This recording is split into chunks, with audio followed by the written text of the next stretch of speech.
different harmony. Those who share this hopeful landscape have come to understand that our lives are not separate from the land. No, our lives are not separate from this land. When I look out at my fields, I don't see dollars. I see food for families. We've tried to put a definition around a working landscape. Can you tell me a little bit about what you've seen? Yeah, Mark said that the growing season wasn't really an issue here. I mean, he has greenhouses and stuff, and he grows extra produce throughout the summer so he can and dehydrate and preserve the food. But he also has meat, which is year-round, dairy year-round.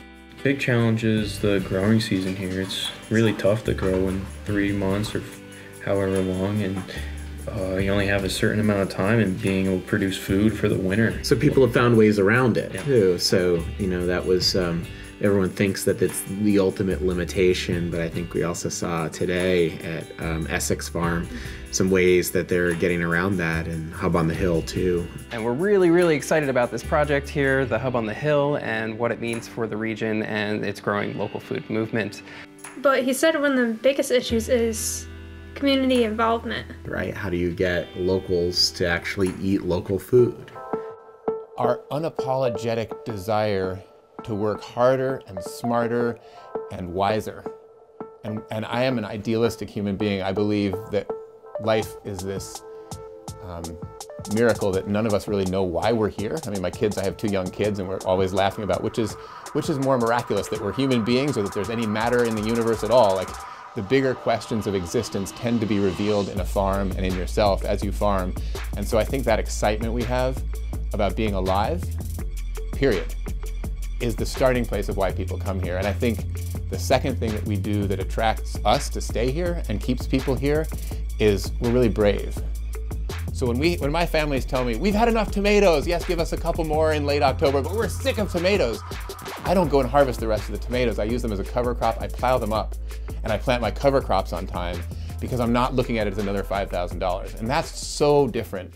I think the exciting thing is, for the first time in many people's lives, the food that they're putting in their mouths becomes connected to the people that produce the food, and then hopefully to the soil and the ecosystem, the agro-ecosystem that produced it.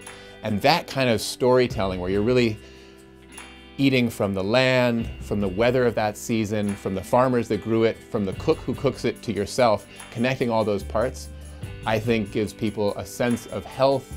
Suddenly they realize that the sun fueled the soil to create the food that they ate. We have the farmers and entrepreneurs in mind, so that we are partnering with them to help expand their reach. Some of the barriers that we're addressing and overcoming are the shared resources, and that's one of the things that motivate us. We love to work together with other people to accomplish goals. For a small farm or a startup to enter into a market, especially around value-added products. And so rather than it costing perhaps $30,000, $50,000, maybe even $100,000 to get your business going, for a pretty nominal rental fee, you could come and use that level of equipment, that cost of equipment here at the Hub for an hourly rate. So this used to be a hardware store a number of years ago, most recently a self-storage facility. And so we've been slowly bumping it out to provide shared use spaces and resources for all of us to work together. A fully licensed commercial kitchen, food storage, office space, and great opportunities to interact with other like-minded entrepreneurs in the area.